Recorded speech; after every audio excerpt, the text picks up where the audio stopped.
আসসালামু আলাইকুম dear viewers, আপনাদের সবাইকে শুভেচ্ছা জানাচ্ছি। মোহাম্মদ রফিকুল ইসলাম, লার্নিং লার্ন একাডেমির পক্ষ থেকে। মধ্যপ্রাচ্যে যুদ্ধ চলছে।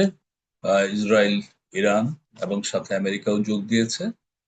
এবং মধ্যপ্রাচ্যের আহ, বিভিন্ন দেশের উপরে ইউএই, কুয়েত, কাতার, বাহরাইন, এই দেশগুলোর উপর প্রচন্ড রকম মিসাইল আক্রমণ হচ্ছে। এবং সেই টেনশন থেকে বাংলাদেশের অর্থনীতির উপরে, বাংলাদেশের নতুন সরকারের উপরে কেমন প্রভাব ফেলবে, এবং বাংলাদেশের মুদ্রাস্ফীতি এবং ফরেন কারেন্সি রিজার্ভ এবং আমাদের আন্তর্জাতিক বাণিজ্যে কেমন প্রভাব পড়তে পারে, এটা নিয়ে আমাদের আজকে আলোচনা। আশা করি পুরো ভিডিও জুড়ে আপনারা থাকবেন। ব্যাংকার, ব্যবসায়ী এবং রেগুলেটর সবার জন্য এই কথাগুলো খুবই দরকারি। আশা করি আমার সাথেই থাকবেন পুরো ভিডিও জুড়ে। আমি আলোচনার শুরুতে একটু দেখাতে চাই যে মধ্যপ্রাচ্যের ম্যাপটা এবং স্পেশালি যে শিপিং রুটটা, আন্তর্জাতিক বাণিজ্যের রুট গুলো, যাতে করে আমরা বুঝতে পারি যে আসলে গন্ডগোলটা কোথায় হচ্ছে এবং যেখানে হচ্ছে সেখানে আমাদের অর্থনীতির সাথে কিভাবে জড়িত এই এই জায়গাগুলো, এই পয়েন্টস গুলো। যেমন আমি একটু দেখাতে চাই, দেখেন এখানে হরমুজ প্রণালীর কথা বলা আছে, স্ট্রেইট অফ হরমুজ, যেটা বাংলায় বলছে হরমুজ প্রণালী, যেটা আমরা গালফ সি, মানে ভূমধ্য সাগর, আপনার এখানে এবং ওমান উপসাগরের সাথে একটা কানেকশন। এবং এই স্ট্রেইট দিয়ে, এই হরমুজ প্রণালী দিয়ে বা প্রচুর পরিমাণ প্রায় ওয়ার্ল্ডের 20% তেল ট্রান্সপোর্টেড হয়। এই তেল সারা পৃথিবীতে যখন ট্রান্সপোর্ট হয়, এই জায়গাটা কিন্তু গন্ডগোলটা খুব সিরিয়াসলি হচ্ছে। এবং শোনা যাচ্ছে ইরান হরমুজ প্রণালী বন্ধ করে দিয়েছে। তাহলে ইরান যখন হরমুজ প্রণালী বন্ধ করে দিয়েছে, তাহলে এই জায়গা দিয়ে তেল আনা, পৃথিবীর 20% তেলের ওয়েল সাপ্লাই চেইন কিন্তু ডিসরাপ্টেড হবে। এবং এই জায়গায় যদি ডিসরাপশন হয়, তাহলে তেল বেরোতে পারবে না, এবং এই তেলগুলো কিন্তু বাংলাদেশেও আসে। অতএব তেলের দাম বেড়ে যাওয়ার একটা সম্ভাবনা, যদি হরমুজ প্রণালীর উপরে কোনো আঘাত আসে বা হরমুজ প্রণালী বন্ধ হয়ে যায়। আর একটা জিনিস দেখেন, যে সুয়েজ খালের উপরে বড় ধরনের একটা আঘাত আসতে পারে এখানে।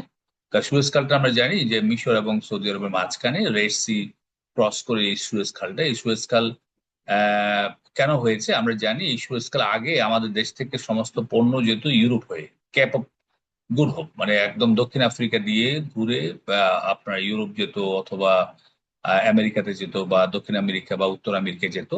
এখান থেকে straight cape of good hope দিয়া, মানে দক্ষিণ আফ্রিকা দিয়ে। কিন্তু সুয়েজ খাল হওয়ার পরে এই জায়গাটা প্রায় 6,000 কিলোমিটার যাত্রা পথ কমে গেছে। অর্থাৎ এই জায়গা দিয়ে একটা আর্টিফিশিয়াল ক্যানেল করে, বা একটা একটা হ্রদ সৃষ্টি করে, ক্যানেল সৃষ্টি করে, নদী সৃষ্টি করে, বা একটা খাল কেটে পুরো এই জায়গাটার দূরত্ব প্রায় 6,000 কিলোমিটার কমিয়ে দিয়েছে। এবং এদিক দিয়ে বাংলা, এই এশিয়া থেকে, ভারত থেকে, বাংলাদেশ থেকে, বা এশিয়া থেকে যেসব পণ্য দ্রব্যগুলো ইউরোপ এবং আমেরিকা যায়, সেই সুয়েজ খালটা ব্যবহার করে। তাহলে আমাদের গন্ডগোলটা কিন্তু এই জায়গায়, যুদ্ধটা কিন্তু এই জায়গাটায়, এবং স্পেশালি হরমুজ প্রণালীর এই আশপাশে। এবং এইটার উপরে যখন যুদ্ধ ছড়িয়ে পড়বে, সুয়েজ ক্যানাল কিন্তু বন্ধ হয়ে যেতে পারে, রেড সি বন্ধ হয়ে যেতে পারে। এটাই হচ্ছে আমাদের মূলত আলোচনা এবং টেনশনের কারণ। দেখেন এখানে একটু দেখানোর চেষ্টা করেছি আমরা, যে বাংলাদেশ থেকে বা আমাদের এই রিজিয়ন থেকে যে কোর্স গুলো এই সুয়েজ ক্যানাল দিয়ে যায়, সেটা কিন্তু আগে যেত এইভাবে, কিন্তু এইভাবে যাওয়ার কারণে প্রায় 6,000 কিলোমিটার পথ কমে গেছে, যেটা একটু আগে আমি বলেছি। হরমুজ প্রণালী সম্পর্কে একটু বলার দরকার, যে পৃথিবীর তেল অর্থনীতির প্রায় 21% নির্ভর করে হরমুজ প্রণালীর উপরে।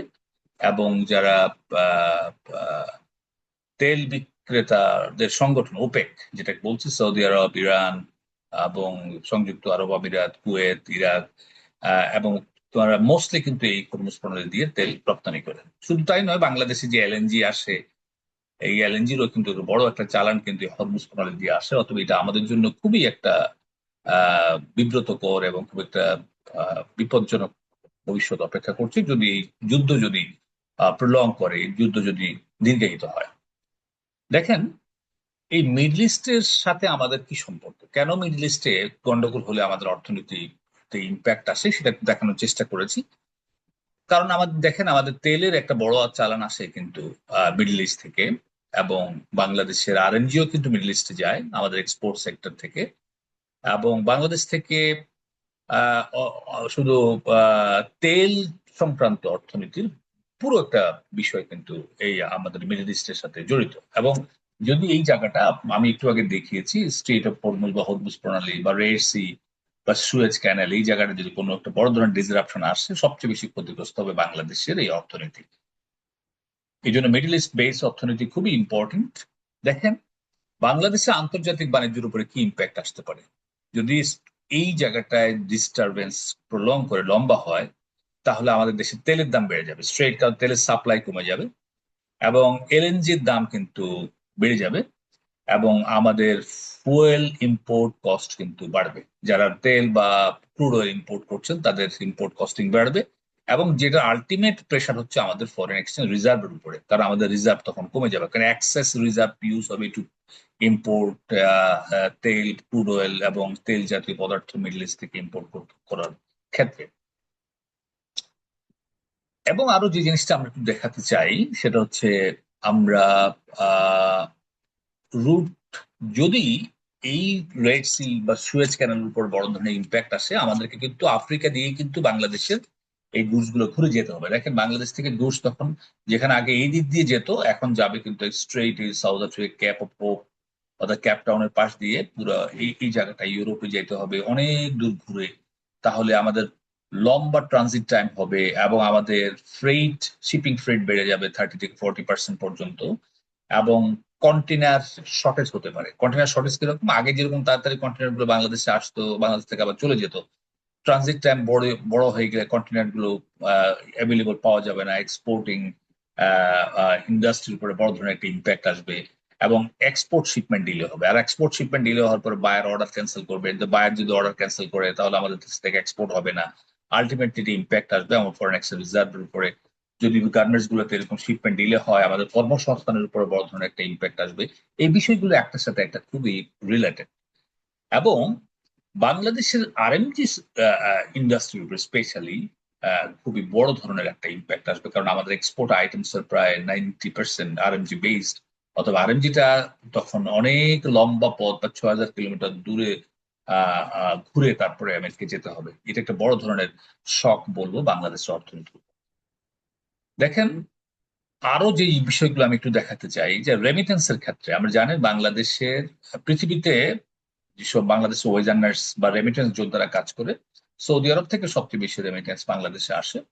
এবং তারপরে আপনার ইউনাইটেড আরব আমিরাত, কাতার, কুয়েত, যারা আমাদের ভাইরা কাজ করে, আমার ভাই বোনরা কাজ করে, রেমিটেন্স যোদ্ধারা সেখান থেকে প্রচুর পরিমাণ রেমিটেন্স বাংলাদেশে পাঠায়। যদি সেই জায়গাটা ডিসরাপশন হয়, ইন দ্য মিন টাইম আমরা একটা টের পাচ্ছি বাংলাদেশিরা ধীরে ধীরে এই নিরাপত্তার জন্য বাংলাদেশে আসা শুরু করেছে। এবং এই যে রেমিটেন্স বন্ধ হলে আমাদের জবলেস বেড়ে যাবে, রেমিটেন্স ফ্লো কমে যাবে, তারপর রিজার্ভ কমে যাবে। রিজার্ভ আগে যেরকম প্রায় আমাদের $30 বিলিয়ন আসে আমাদের রেমিটেন্স থেকে, তার মধ্যে 20 বিলিয়ন আসে আমাদের মিডল ইস্ট থেকে। সো এটা একটা বড় ধরনের ইম্প্যাক্ট আমাদের রিজার্ভের মধ্যে পড়বে। যদি ওই জায়গাটা ডিসরাপ্টেড হয়, ফরেন রেমিটেন্স এর উপরে বড় একটা ধাক্কা লাগবে। এখন আসেন ইকোনমিতে কি প্রভাব পড়তে পারে, সেটা হচ্ছে আমরা যেহেতু জিনিসপত্রের ইম্পোর্ট কস্ট বেড়ে যাবে, তাহলে অ্যাক্সেস ডিমান্ড ক্রিয়েট হবে ডলারের উপরে, রিজার্ভের উপর প্রেশার যাবে, টাকা ডেপ্রিসিয়েট হবে, অর্থাৎ বেশি টাকা দিয়ে টাকা খরচ হবে ডলার বা ফরেন কারেন্সি কেনার জন্য। তখন বাধ্য হয়ে সেন্ট্রাল ব্যাংক ইন্টারভেনশন করবে এবং ইম্পোর্ট এলসি মার্জিন বেড়ে যাবে, যাতে করে ইম্পোর্টটাকে ডিসকারেজ করা হবে, ইম্পোর্টটাকে কমিয়ে ফেলা হবে। এবং লিকুইডিটি মিসম্যাচ হবে। লিকুইডিটি মিসম্যাচ কিরকম, যে আমাদের প্রচুর পরিমাণ ফরেন কারেন্সি পেয়েবলস সেটেল করতে হবে, কিন্তু আমার কিন্তু ইনকাম নেই, আমার কিন্তু রিসিভেবলসটা শর্টলি আসবে, রিসিভেবল কমে যাবে। এই যে একটা বড় ধরনের ইকোনমি থেকে লিকুইডিটি মিসম্যাচ হবে, বিশেষ করে ব্যাংকিং সেক্টরে। এবং ডলার ফান্ডিং এর জন্য প্রচুর পরিমাণ টাকা লাগবে। এই একটা বড় ধরনের ইম্প্যাক্ট আমরা ফেস করতে যাচ্ছি যদি মিডল ইস্টে এই এই যুদ্ধটা প্রলঙ্গিং হয়। দেখেন, এখন আমরা যে জিনিসটা বলতে চাই সেটা হচ্ছে যে টোটাল ইম্পোর্ট সাইড এক্সপোর্ট সাইডে কি ধরনের ইম্প্যাক্ট আসবে সেটা আমি সংক্ষেপে আলোচনা করেছি। তো ব্যাংকিং সেক্টরের উপরে কেমন একটা একটা প্রেশার আসতে পারে সেটাও আমরা আলোচনা করেছি। যে স্পেশালি যে জিনিসটা বলতে চাই, যে এই যে জায়গাটায় যখন একটা যুদ্ধ হচ্ছে এবং সামনে স্যাংশন নিয়ে নতুন নতুন রেগুলেশন আসবে এবং ইউনাইটেড স্টেটস, ইউরোপিয়ান ইউনিয়ন নতুন স্যাংশন দিবে এবং অনেকগুলো ভেসেলকে ব্ল্যাক লিস্টিং করা হবে, এবং আমরা কিন্তু স্যাংশনের সেকেন্ডারি স্যাংশনের রিস্কের মতো পড়ে যেতে পারি যদি আমরা এই স্যাংশনটা কমপ্লাই করতে না পারি। আর কমপ্লেক্স ইস্যু হচ্ছে একটা স্যাংশন, এবং সেটাতে যদি আমরা যদি ওয়েল আন্ডারস্ট্যান্ডিং না থাকে, তাহলে এই ধরনের স্যাংশন যুদ্ধ পরবর্তী স্যাংশনের উপরে আমরা সেকেন্ডারি স্যাংশন ফেস করতে হতে পারি, এই ঝুঁকির মধ্যে আমরা আছি। তো আমরা ওভারঅল বলতে পারি বাংলাদেশের ইনফ্লেশন বাড়তে পারে, ফুয়েল বেসড বা ফুয়েল ড্রিভেন ইনফ্লেশন। কারণ তেলের দাম যখন বেড়ে যাবে, বেশি বেশি পরিমাণ ডলার লাগবে তেল ইম্পোর্ট করতে, এবং আমাদের টাকা সেই জন্য অনেক বেশি ছাপাতে হবে ডলার কেনার জন্য। ইনফ্লেশন বাড়তে পারে, রিজার্ভের উপর প্রেশার আসতে পারে। ব্যাংকগুলোতে ইন্টারেস্ট রেট, বাংলাদেশ ব্যাংকগুলোর কাছে যখন ল্যান্ডিং করে তখন ইন্টারেস্ট রেট বাড়িয়ে দিবে। ইন্টারেস্ট রেট যখন বেড়ে যাবে, তখন বাংলাদেশ ব্যাংকগুলোর কিন্তু ক্রেডিট বা লোন দেওয়ার অনেক বেশি কস্টলি হয়ে যাবে, অর্থাৎ ইন্টারেস্ট রেটটা বেড়ে যাবে। এবং আমাদের এখানে প্রচুর পরিমাণ সাবসিডি বার্ডেন তৈরি হবে, যে আমরা যখন ইম্পোর্টার বা এক্সপোর্টার যখন ডিসরাপ্টেড হবে, প্রেশারাইজড হবে, তখন গভর্নমেন্ট থেকে অনেকগুলো সাবসিডি দিয়ে ইকোনমিকে চালাতে হতে পারে। এবং সবচেয়ে বড় কথা হলো যে আমার ট্রেড ডিফিসিট বেড়ে যেতে পারে। কারণ আমাদের ট্রেড ডিফিসিট মানে কি, আমাদের আমদানি জন্য ডলার বেশি খরচ হবে, রপ্তানি থেকে আয় কম হবে, এই যে একটা ওয়াইড হবে কারেন্ট অ্যাকাউন্ট ট্রানজাকশনটা, এটা খুবই অ্যালার্মিং। সো আমি আশা করি খুব সংক্ষেপে বুঝাতে পেরেছি। সবার জন্য এই কথাগুলো উপকার আসবে বলে মনে করছি। তো আজকে এই পর্যন্ত, ভালো থাকবে সবাই, অন্য কোনো ভিডিওতে আবার দেখা হবে। আসসালামু আলাইকুম।